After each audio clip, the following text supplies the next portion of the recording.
Hello，大家好，歡迎返嚟我嘅 channel，我係啫喱。我呢度咧就準備咗大概300個 gram 左右嘅鯪魚肉啦。我揀嘅咧係加咗蔥嘅鯪魚肉嚟嘅，因為咧煮出嚟會香啲嘅。首先我會煎咗啲鯪魚肉先嘅，我會用個中大火燒熱咗大概1個湯匙左右嘅油啦，跟住將鯪魚肉擺落去煎啦。鯪魚肉擺咗落嚟之後，唔好喐佢，由佢煎大概2分鐘左右先。煎到佢變咗金黃色之後，反轉佢，再將另一邊都煎到金黃色嘅。你哋今日好嗎？留言話我知，你哋鯪魚肉平時會點樣煮㗎？祝你有開心愉快嘅一日。當啲鯪魚肉兩邊都煎到金黃色之後，我會將佢擺上一個切熟肉嘅砧板度攤凍佢啦，大概需時10分鐘左右啊。另外，我呢度咧準備咗大概200個 gram 左右嘅荷蘭豆啦。荷蘭豆佢含有豐富嘅鉀同埋維他命 C 啦，鉀咧就可以降低血壓同埋減少心血管系統嘅壓力啦，而維他命 C 就可以修復血管啦，從而咧大大降低咗患上冠心病嘅機率㗎喎。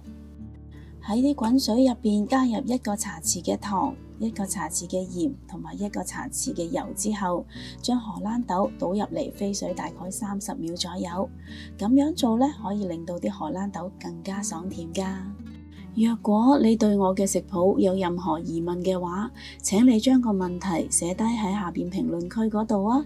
我係非常之咁樂意同大家一齊討論㗎。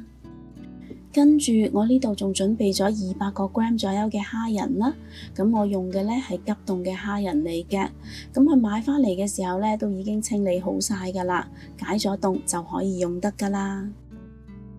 我會用1/4茶匙嘅胡椒粉啦，1/3茶匙嘅糖，1個茶匙嘅豉油，同埋1/2茶匙嘅粟粉嚟幫啲蝦仁調味嘅。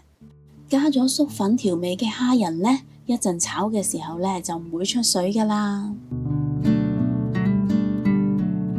再嚟，我會加埋個醬汁先嘅，我會用1/2茶匙嘅粟粉啦，1個茶匙嘅蠔油啦，150ml 左右嘅清水嚟搞呢一個醬汁嘅。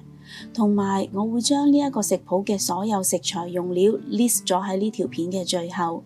若果各位有興趣煮呢一個餸嘅話，請你將呢一條片睇到最後就可以一目了然㗎啦。睇下隔離啲煎鯪魚肉都已經攤凍咗啦，我會將佢切開咗佢啦。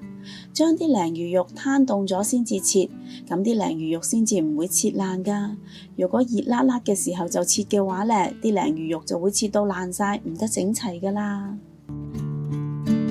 跟住我會用個中火燒熱大概2湯匙左右嘅油，之後將大概20個 gram 左右嘅薑片擺落嚟爆香佢。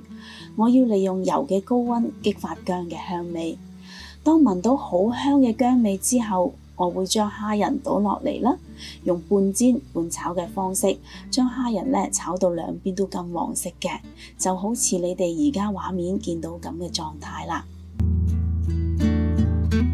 呢個時候就可以將準備好咗嘅荷蘭豆加埋落嚟，翻炒均勻之後，再將之前切好咗嘅魚鬆加埋落嚟啦，繼續翻炒均勻之後咧，就將之前較好咗嘅醬汁倒埋落嚟，翻炒大概30秒之後就可以上碟㗎啦。哇，好香啊！呢個餸係咪好快手、好簡單呢？